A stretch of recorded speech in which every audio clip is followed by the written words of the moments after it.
பிருகு முனிவரின் மகனாக பிறந்த சுக்கிர பகவானை ராசி அதிபதியாக கொண்ட துலாம் ராசிக்காரர்களுக்கு வணக்கம். பிருகு முனிவரா? சுக்கிர பகவான் ஒரு முனிவரோட பையனா? அப்புறம் ஏமா அசுரருடைய குருவா மாறினாரு? சொல்றேன். இப்போ பிருகு முனிவர் அப்படின்னாக்க பெரிய ஞானிங்க. அவர் ஒரு வார்த்தை சொன்னா அதை பழிக்கும். குறிப்பா அவர் சாவு மட்டும் அது அப்படி நடந்தே தீரும். சரிங்களா? அதனாலதான் அவருடைய மகனாக பிறந்த சுக்கிர பகவான் பாத்தீங்கன்னாக்க பிறவியிலிருந்தே வாக்கு சித்தி, அதாவது சொன்னது நடக்கக்கூடிய சக்தி பெற்றவரா இருக்கார். இவரை என்ன பண்ணாங்கன்னாக்க நிறைய இன்னும் விஷயங்களை கத்துக்கிறதுக்காக காச்சியப்ப முனிவர் கிட்ட அனுப்பிச்சு வச்சாங்க. அங்க ஆல்ரெடி பிரகஸ்பதினு சொல்லக்கூடிய தேவர்களின் குருவான குரு பகவான் அங்க இருந்தார். இப்போது சுக்கிர பகவானுக்கும் குருவுக்கும் ஆல்ரெடி ஆகாது. அது வேற கதை. சரிங்களா? சோ சுக்கிர பகவான் என்ன பண்ணாரு? அசுரர்கள் பக்கம் போயிட்டு அவங்களுடைய நலனுக்காக பாடு வச்சாரு. இப்படிதான் அசுரருடைய குருவாக சுக்கிர பகவான் மாறினார். இந்த அசுரருடைய குருவான அந்த சுக்கிர பகவான் அசுரருக்கு நல்லது பண்ற நோக்கம் எந்த அளவுக்கு பெரியது தெரியுங்களா? இந்த தேவர்கள் மட்டும் பாத்தீங்கன்னா என்ன பண்ணவே சாகவே மாட்டாங்க. அந்த அசுரர்கள் மட்டும் சீக்கிரம் மடிஞ்சு போறாங்கன்னு சொல்லிட்டு கடுமையான தவம் இருந்து சிவபெருமான் கிட்ட மிருது சஞ்சீவனி மந்திரம் அப்படிங்கறத ஒண்ணு வாங்கிட்டு வந்தார். அந்த மந்திரம் சொன்னா அசுரர்கள் சாக மாட்டாங்க. சாகாத வரம் தரக்கூடியது அந்த மந்திரத்துடைய பலன். சரிங்களா? சோ இதனாலதான் சுக்கிர பகவான வழிபாடு செய்தா வாழ்க்கையில எப்பேற்பட்ட கஷ்டங்கள் இருந்தாலும் மறுபடியும் வாழ்க்கை தரக்கூடியவரா சுக்கிர பகவான நம்ம கருதுறோம். சோ இதேதாங்க இவரை அதிபதியா கொண்ட துலாம் ராசிக்காரர்களும் எப்பேற்பட்ட கஷ்ட நிலையில நீங்க இருந்தாலும் உங்களை சுக்கிர பகவான் மீட்டு எடுத்துக்கிட்டே இருப்பார். அந்த சக்தியை கொடுத்துக்கிட்டே இருப்பார். புரியுதுங்களா? இப்ப துலாம் ராசிகளுக்கு ஒரு தன்னம்பிக்கை தைரியம் வந்திருக்கும். அதனாலதான் நம்ம எப்பேற்பட்ட கஷ்டம் வந்தாலும் ஓரளவுக்கு சமாளிக்க முடியுது போல. புரிஞ்சுதுங்களா? இதுக்கு மேல இன்னொரு விஷயம் இருக்கு. நீங்க நீதிக்கும் நேர்மைக்கும் பாடு வைக்கிறவங்க. உங்களுடைய தேவைக்காக யாரையும் துன்புறுத்த மாட்டீங்க. உங்களுடைய தேவைக்காக யாருடைய பொழப்பையும் கெடுக்க மாட்டீங்க. மத்தவங்களுடைய பொருள் மீது ஆசைப்பட மாட்டீங்க. இதனாலயுமே நீங்க கஷ்ட காலத்திலுமே ஓரளவுக்கு வாழ்க்கை நிலையை சமாளிக்கக்கூடிய அமைப்பு இதுவும் உங்களுக்கு ஒரு காரணமா தான் நிக்குது. சோ அதிபதியாலையும் உங்களுடைய குணத்தினாலையும் ஓரளவுக்கு வாழ்க்கை உருண்டுட்டு போகுது. ஆனா வாழ்க்கை சிறப்பா இருக்கணும். இனிமேலுக்கு என்னால கஷ்டங்களை தாங்க முடியாதுமா. இதுக்கு ஏதாவது வழி இருக்கா? கண்டிப்பா இருக்குங்க. இப்போ நமக்கு பாத்தீங்கன்னாக்க ஒரு நல்லது நடக்கிறதும், ஒரு கெட்டது நடக்கிறதும், இல்ல பெரும்பாலும் கெட்டது நடக்கிறதும், பெரும்பாலும் நல்லது நடக்கிறதுக்கும் பாத்தீங்கன்னாக்க நவகிரகங்களுடைய அமைப்பு மாறிக்கிட்டே இருக்கிறதா. அது சர்க்கிள். ஓகேங்களா? இடம் மாற்றத்தினாலதான் நடக்குது. அந்த வகையில இப்போ தலைப்பு பார்த்திருப்பீங்க. கண்டிப்பா இந்த பதிவுங்கிறது உங்க மனசை உருக வைக்கும். எந்தெந்த விஷயங்கள்ல நீங்க தப்பா பண்ணிருக்கீங்க? எந்தெந்த விஷயங்கள் உங்களுக்கு சாதகமா இருக்கு? ஓகேங்களா? எந்தெந்த விஷயங்களை நீங்க கடைபிடிக்கணும்? எந்த தெய்வத்தை வழிபாடு செய்யணும்? எப்படி வழிபாடு செய்யணும்? நீங்க போக வேண்டிய கோயில்கள் நிறைய வாழ்க்கை சூட்சமங்களை புகுத்தி தான் இந்த பதிவு உங்களுக்கு தொடங்குது. புரியுதுங்களா? அதுக்கு முன்னாடி என்னதான் மற்ற கிரகங்கள் உங்களுக்கு கை கொடுத்தாலும் கொடுக்காம போனாலும் உங்களுடைய அதிபதி நிலையா இருந்துட்டா நீங்க நல்லா இருக்க முடியும். அந்த வகையில அவரை வணங்கி இந்த பதிவு நம்ம தொடங்கலாம். ஓம் சுக்ராய நமக. இந்த மந்திரத்தை முடிஞ்சா 3 முறை சொல்லுங்க. முடிஞ்சா கமெண்ட் பாக்ஸ்லயும் 3 முறை பதிவிடுங்க. இதோட உங்க ராசி கட்டத்துல நான் சொல்லக்கூடிய கிரகங்கள்ல எங்கெங்க இருக்காங்கிறதையும் பதிவிடுங்க. அதுக்கான பலன் நான் சொல்றேன். சனி பகவான், சூரிய பகவான், சுக்கிர பகவான். ஓகேங்களா? அது கூடவே புதன் பகவான். இந்த 4 கிரகங்களும் உங்களுடைய ராசி கட்டத்துல லக்னத்துல இருந்து கணக்கு போடுங்க. எங்க இருக்காங்க, எந்தெந்த கட்டங்கள்ல இருக்காங்கிறத கமெண்ட் பாக்ஸ்ல பதிவிடுங்க. அதற்கான விடையை நான் சொல்றேன். சரிங்களா? அது ஒவ்வொரு கட்டம். இப்போ எக்ஸாம்பிள் கட்டினாக்க முதல் கட்டம் அது லக்னம் அப்படின்னாக்க லக்னம் தாங்க உங்க உசுறு. சோ அதை பேஸ் பண்ணி தான் உங்களுக்கான பலன்களே நாங்க சொல்ல முடியும். இதோட 2ஆம் இடம் அப்படின்னு பார்த்தோம்னாக்க தனம். உங்களுக்கு பணத்தை கொடுக்கக்கூடிய இடம். அந்த இடத்துல குரு இருந்துட்டா ரொம்ப சிறப்பு. இல்ல அந்த இடத்துல செவ்வாய், ராகு, கேது, சூரியன். சூரியன் பார்த்தோம்னாக்க பாதி சுபம் பாதி அசுபம். இந்த கிரகங்கள் இருந்துட்டா அது உங்களுக்கு பாதிப்புங்க. இந்த பணம் தடைப்படுறது, போன பணம் எங்கன்னா விரயமா போகிறது, நம்ம எங்க சம்பாதிக்கிறோம் அது எங்க போகுதுன்னே தெரியாம போறது, வீண் செலவு விரைய செலவாகிறது, இதெல்லாம் பார்த்தீங்கன்னாக்கா இந்த கிரகங்கள் அங்க இருந்தா அது நடக்கும். சரிங்களா? அதோட 7ஆம் இடத்துல 7ஆம் இடம் அப்படிங்கிறது சுக்கிரனுடைய இடம். அது பார்த்தீங்கன்னாக்கா கணவன் மனைவி உறவை பத்தி சொல்லும். அங்க பணமும் வரும். திருமண வாழ்க்கை முக்கியமா பார்த்தீங்கன்னா குடும்ப வாழ்க்கையை பேஸ் பண்ணக்கூடிய இடம் 7ஆம் இடம். அந்த இடத்துலயுமே ராகு, கேது, செவ்வாய், சனி இதோட சூரியன் இருந்தாலும் அவங்களுக்கு பாதிப்பை கொடுக்கும். சரிங்களா? அதனால தான் கேட்கிறேன் எந்தெந்த கட்டத்துல இந்த 4 கிரகங்கள் திரும்ப சொல்றேன். சனி, சூரியன், புதன், அவரு கூடவே உங்களுடைய அதிபதியான சுக்கிர பகவான் எங்க இருக்காங்கிறத கமெண்ட் பாக்ஸ்ல பதிவிடுங்க. சோ இப்போ சனி பகவான் மற்றும் சூரிய பகவான் புதன் பகவானுடைய வீடான கன்னி ராசியில இணைவதன் காரணமா நவ பஞ்சம ராஜயோகம் உருவாகுதுங்க. அந்த யோகம்ங்கிறது துலாம் ராசிகளுக்கு சுக்கிர பகவானை அதிபதியை கொண்ட உங்களுக்கு அதிர்ஷ்டகரமான வாழ்க்கையை ஏற்படுத்தி கொடுக்க போகுது. சதா நேரமும் பொருளாதாரத்தில் நிறைய தடைகளை அனுபவிச்சுட்டு இருக்கீங்க இல்லையா? நல்லா சம்பாதிக்கிறீங்க, ஆனா அந்த பணம் எங்க போகுதுன்னு தெரியல. சாயந்தரத்துக்குள்ள அந்த பணம் எங்க போகுதுன்னு தெரியல. திரும்பவும் அடுத்த நாள் பார்த்திருக்க வெறும் கையில தான் ஒரு நாளை வந்து ஸ்டார்ட் பண்ற மாதிரி நிக்குது. ஒரு 10 ரூபாய் சேர்த்த முடியல இல்லையா? நம்ம நினைக்கிறோம் இது வந்து இப்படி பண்ணோம் அப்படி பண்ணணும்னு, எதிர்பார்ப்புகள் இருக்கு, தொழில் தொடங்குன்ற ஆசைகள் இருக்கு, வேலைக்கு போகணுன்ற ஆசைகள் இருக்கு, எல்லாமே இருக்கு. ஆனா எதையுமே செய்ய முடியல. ஒரு நிலையான வாழ்க்கை அமையாத நிலையில துலாம் ராசி தத்தளிச்சிட்டு இருக்கீங்க. ஆனா இப்பேற்பட்ட சூழலுமே நீதி நேர்மையை கடைபிடிச்சிட்டு தான் இருக்கீங்க. உங்களை பொறுத்த வரைக்கும் அழகு, அன்பு, கலை, செல்வம், திருமண சந்தோஷம், சுக வாழ்க்கை எல்லாத்தையும் தரக்கூடிய அதிபதியான சுக்கிர பகவான் இப்போ எந்த நிலையில இருக்கார்? நான் சொல்லக்கூடிய விஷயங்கள் உங்களுக்கு சரிவர இருந்துச்சுனாக்கா உங்களுக்கு அதிபதி சரியா இருக்காருன்னு அர்த்தங்க. இதெல்லாம் இல்லம்மா, இதெல்லாம் வந்து கஷ்டகாலமா இருக்கு. ஒரு காலத்துல நல்லா இருந்தேன், ஆனா இப்ப நல்லா இல்ல அப்படின்னு சொன்னீங்கன்னாக்கா உங்களுக்கு சுக்கிர பகவானுடைய பலம் வந்து குறைஞ்சிருக்குன்னு அர்த்தம். அப்ப என்ன பண்ணும்? வெள்ளிக்கிழமானா அசைவ உணவுகளை தவிர்க்கணும். கண்டிப்பா வந்து மகாலட்சுமி தாயாரை வழிபாடு செய்யணும். நவர்களை விற்றக்கூடிய சுக்கிர பகவான வழிபாடு செய்யணும். அந்த நாள்ல கண்டிப்பா வெண்மை நிறத்தை நீங்க பயன்படுத்தணும். அதே போல வெண்மை நிறமான இந்த அரிசி, சர்க்கரை இந்த மாதிரி உணவுகளை வந்து நீங்க தானம் கொடுக்கணும். 10 பேருக்கு வந்து பார்த்தீங்கன்னாக்கா சாதம் அன்னதானம் பண்றது சிறப்பு. ஏன்னா அன்னம் அப்படின்னாவே வெண்மையா இருக்கிறது இல்லைங்களா? அதை விட்டுட்டு நான் அன்னதானம் பண்றேன், நான் வந்து பார்த்தீங்கன்னாக்கா பிரியாணி வாங்கி கொடுக்குறேன், அது வாங்கி கொடுக்குறேன், இதை வரைக்கும் எலுமிச்சை சாதம் வாங்கி, அதெல்லாம் வேணாம். வெண்மை நிறத்தில் இருக்கக்கூடிய பொருட்களை நீங்க தானம் பண்ணணும். அதே போல வெண்மை நிற உடைகளை வந்துட்டு நீங்க தானம் பண்றது சிறப்பு. ஏன்னா இன்னும் பலனே சொல்ல ஆரம்பிக்கல, அதுக்குள்ள வந்து பரிகாரம் மாதிரி சொல்றீ அப்படின்னு கேட்டினாக்க பரிகாரங்கிறது பின்னாடி இருக்கு. இதனுடைய அதிபதியுடைய நிலையை மேம்படுத்துறதுக்கான வழி, சரிங்களா? அதெல்லாம் முன்னாடியே சொல்லிட்டேன்.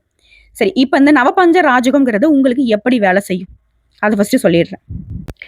ஜோதிட சாஸ்திரம் படி 5ஆம் பாவம் புத்திர பாக்கியம், கல்வி, யோகம், புண்ணியம். 9ஆம் பாவம் பாக்கியம், தந்தை, குரு அருள், தர்மம்.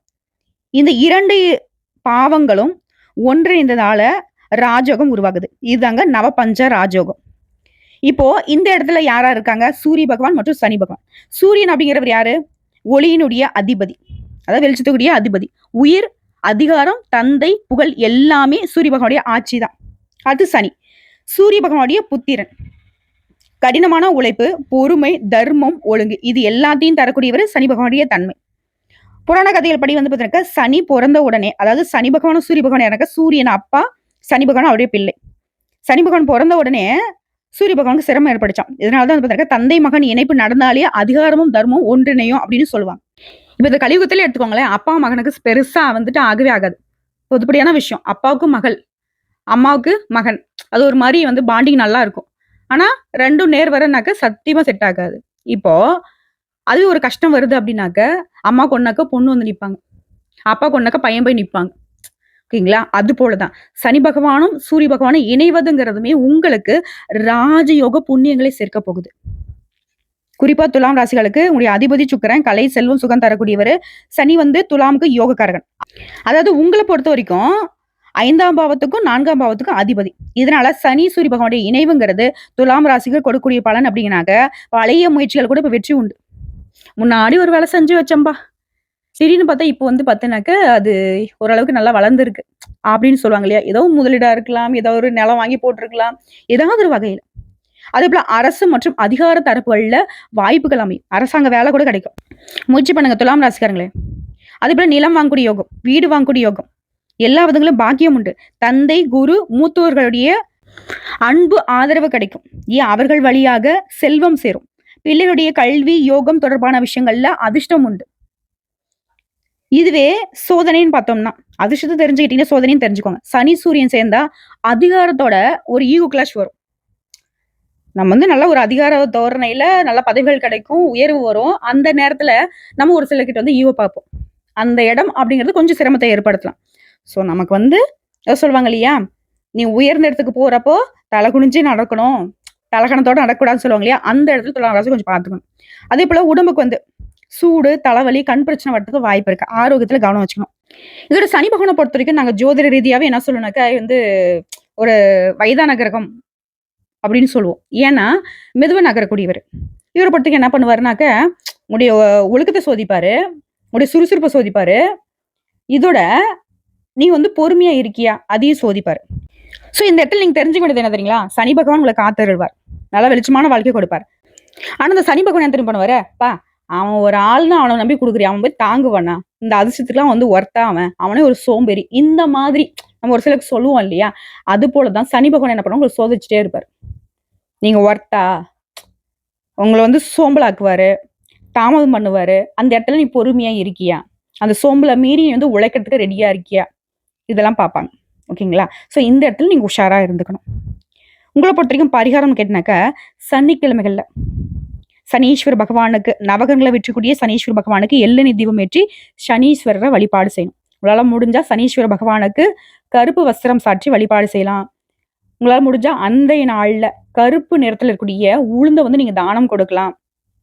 அதேபோல கோதுமையால் ஆன உணவுகள காகத்திற்கு, அப்புறமேட்டுக்கா பைரவர்ன்னு சொல்லக்கூடிய நாய்களுக்கு உணவு கொடுக்கலாம். பறவைகளுக்கு உணவு கொடுக்கலாம். அதேபோல ஞாயிறு காலைகள்ல சூரியனுக்கு தண்ணீர் அர்ப்பணிச்சு சிவப்பு நிற மலர்களால தீபதூப ஆராதனையோட அவரை வந்து அர்ச்சனை பண்ணி வழிபாடு செய்யலாம். அதேபோல வெள்ளிக்கிழமைகள்ல சுக்கிர பகவானுக்கு வெண்மை நிறம் ரொம்ப பிடிக்கும். ஸோ வெள்ளை நிற மலர்கள், வெண்மை நிற தாமரை கிடைச்சாலும் சிறப்புங்க. அதேபோல துளசி இதெல்லாம் கொண்டு போயிட்டு மகாலட்சுமி தாயாரை வழிபாடு செய்தால் உங்களுக்கு சுக்கிர பகவானுடைய முழு அனுகிரகம் கிடைக்கும். அதேபோல அன்னதானம் செய்யறது. இந்த பரிகாரம்ங்கிறது, இந்த அன்னதானம் செய்யக்கூடிய பரிகாரம் அப்படிங்கிறது வந்து பார்த்தீங்கன்னாக்கா, சனி பகவானுக்கும் சூரியனுக்கும் ரொம்ப பிடிக்கும். நீங்க அன்னதானம் செஞ்சினாவே இந்த 2 கிரகங்களும் மகிழ்ச்சி அடையும். அதனால உங்களுக்கு நன்மைகள் மேம்படும். இதுவே நீங்க வந்து கோயில்கள் போகணும் அப்படின்னாக்கா, திருநள்ளாறு சனீஸ்வர கோயில்களுக்கு போனீங்கன்னாக்கா, சனி பகவான் கிட்ட பாக்கியம் கிடைக்கும். இதே சூரிய பகவானுடைய அருள் கிடைக்கும்னாக்கா, அனுதினமும் சூரிய பகவான் நமஸ்காரம் பண்ணலாம். அதை தாண்டி சூரியனார் கோயில் கும்பகோணம் அங்க போயிட்டு சூரிய பகவானுடைய அருளை பெற்றுட்டு வரலாம். அதே போல சுக்ரஸ்தலம் கஞ்சனூர், சரிங்களா? திருப்பதி வெங்கடேஸ்வரர், சனி சூரிய பகவானுடைய நிலை வந்து சமநிலைப்படுத்தணும் அப்படின்னாக்கா திருப்பதிக்கு போயிட்டு வாங்க. ஒரு திருப்பம் வந்து உங்களுக்கு கிடைக்கும். இப்ப இதுல இருந்து துலாம் ராசி தெரிஞ்சுக்க வேண்டியது என்ன தெரியுங்களா? துலாம் ராசிகளை பொறுத்தவரைக்கும் கஷ்டங்களை கடந்து வந்து உயர்வை அடைய போறீங்கிறத தெரிஞ்சுக்கோங்க. அதாவது சனி பகவானும் சூரிய பகவானும் சேர்வதனால தர்மமும் அதிகாரமும் கைகோர்த்து உங்களுக்கு நல்லது நடக்க போகுது. ராஜயோகம் உங்களுக்கு அதிர்ஷ்டத்தையும் உயர்வையும், பிள்ளை பாக்கியம், சொத்து பாக்கியம், அதிகார வாய்ப்புகள், புகழெல்லாம் கொடுக்க போகுது. நீங்க தவிர்க்க வேண்டிய விஷயம் ஈகோ விட்டுடணும். ஒழுக்கத்தை கடைபிடிக்கணும். பரிகாரம் செஞ்சுக்கோங்க. அதிர்ஷ்டம் முழுமையா உங்க கைக்கு வரும். திரும்பவும் சொல்றேங்க, அந்த நவபஞ்ச ராஜயோகத்தினால துலாம் ராசிகளுக்கு யோகம் தான். கடன் சுமை குறையும். பொருளாதாரத்துல மேம்பாடு அடைவீங்க. தடம் புரண்டு போன உங்க வாழ்க்கை நேராகும். நிலம், வீடு, வண்டி, வாகனம் வாங்கக்கூடிய வாய்ப்புகள் உண்டு. தந்தை, குரு, அரசு வழியாக அதிர்ஷ்டம் உண்டாகும். அரசு வேலை நிச்சயம். அதிகாரப்பூர்வமான பதவி நிச்சயம்.